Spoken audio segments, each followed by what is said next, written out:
Happy Monday, squad. Here is your quote: 80% of success is showing up by Woody Allen. Let that sink in and let's start the video. Right, guys, before we get into the main session of what I did today, we're going to go through my mobility drills, why I do it, and the importance of it. So it's important to start that you understand the definition and the difference between flexibility and mobility. So flexibility is defined as the ability of a muscle or muscle groups to lengthen passively through a range of motion, whereas mobility is the ability of a joint to move actively through a range of motion.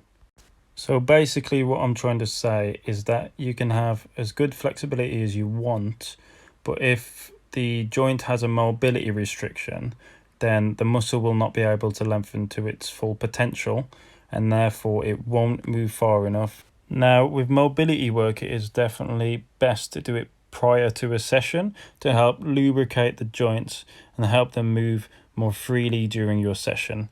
Whereas stretching and flexibility work is definitely better to be done after a session when muscles are tighter and they need releasing all the tension which you've just put on them during the exercise. So this is why with my own training, I am very OCD and specific in using full range of motion, and every single lift I perform and with my clients previous or current, they will know that I'm very specific about that too. So your body will get used to lifting in that full range of motion, which will give that dynamic stretch throughout the movement, and it will help with that joint stability once again. And it's also quite cringy seeing someone do a partial squat, so let's not bring that into context again. But also it is a dangerous recipe for injury. Without that range of motion and stability, it's probably worse than no range of motion in the first place. So you might as well do it properly. Are you with me? So what you'll notice in the videos I started right at the start of the video is that it's all glute activation work, so targeting the booty, I like to say. And the reason that I've even started doing that is just before lockdown commenced, I had a FMS assessment, which is a functional movement screen. And this was basically to help me identify any imbalances in my mobility and stability, and it takes place during 7 fundamental movement patterns. So the patterns include a deep squat, a hurdle step, an inline lunge, an active straight leg raise, trunk stability push-up, rotary stability, and of course shoulder mobility. And basically I noticed that my glute left in particular wasn't that strong, and it was easily notified, not during the screening but during my pistol squats. One of my colleagues helped me out with that, and again that's why the FMS decided to take place. And since that has happened, I have been doing lots of mobility work, which is on the screen now, varying from glute activation to thoracic movement patterns and hip ankle mobility, just to help me get a bit better and move a little bit smarter.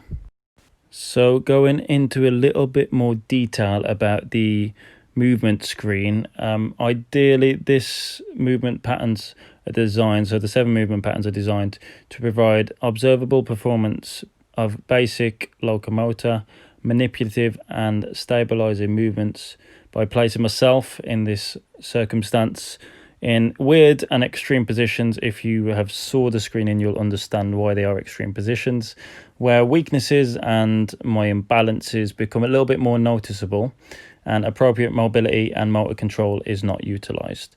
So once the deficiencies have been identified through the FMS, a program from myself and a colleague again was given, which you can see on the screen, to help me develop better movement patterns and improve my scores. Now, the way the FMS works is that it's based on a score of 1 to 3 on all 7 movements once done.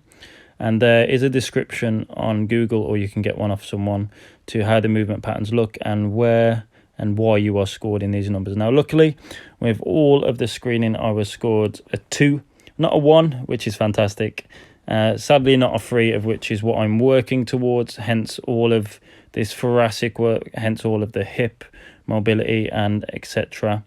So when we do go back to the gyms for validity purposes, I am going to get the same person very politely, not going to bribe the person, but I'm going to ask them to do another FMS on me to see where my improvements are, to see where my weaknesses still are, and hopefully try and get some of those numbers back up to 3, which is quite important to me. And one of the reasons I did go into doing the FMS in the first place as well was that I started looking into and getting into the habit of doing CrossFit, or CrossFit moves in particular. And one of them is an overhead squat. If you know what an overhead squat is holding a barbell above your head in a very uncomfortable position if you have poor shoulder mobility, and then squatting yourself down to a certain depth where rules are put in place to make sure repetitions count properly. So with a squat, your hip joints need to become below your knees. If not, the repetition doesn't count, which is why ankle mobility, calves not being so tight, and hip mobility is ever so important when myself is wanting to get into this kind of field of exercise. Basically, if you feel like you are lacking certain areas of mobility after watching this video, you can either take on board some of the pointers I've gave you, the reasons and the importance. You can do some of the exercises which are in there, or you could get someone you know or your trainer to do an FMS screen on you yourself. Or if that is all too much, please feel free to drop me a message or message me on Instagram, which is at Aaron O'Brien Fitness. But we're going to get into the nitty gritty and the exercise, and I hope you enjoyed that mobility. Officially Challenge Monday for myself, so just about to go out and do a nice big workout of it. My breakfast and my mobility. The workout is called Chuck It Is a Hero WOD. I love the Hero WODs, as you know. It is 10 rounds. You start with 3 push-ups, and each round you will increase that by 3.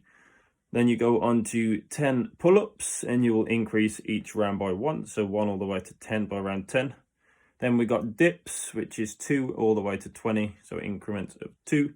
Chin-ups, we reverse, we go 10 to 1, so the opposite of the pull-ups. Then we finish with pistol squats, which is 5 every round. So I'm going to be using my gymnast rings over the park to do the pull-ups, dips and chin-ups.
Exercise.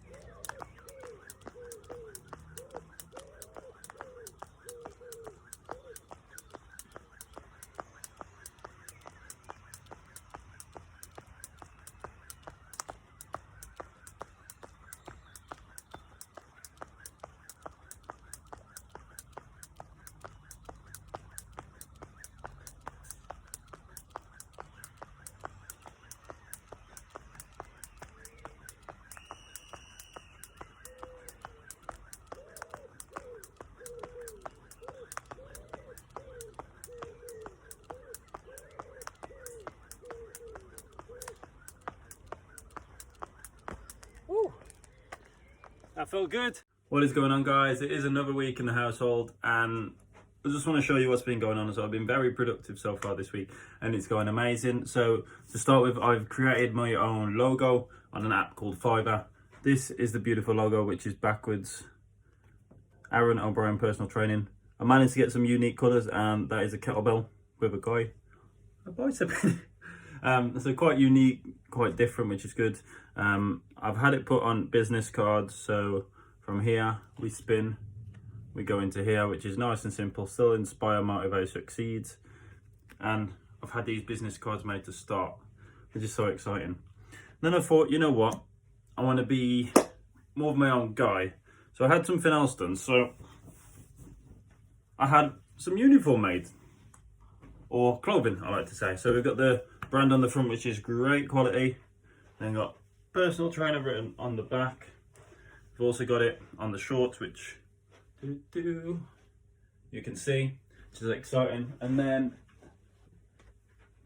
you know me, I get cold easy. We got it on a big super dry like hoodie.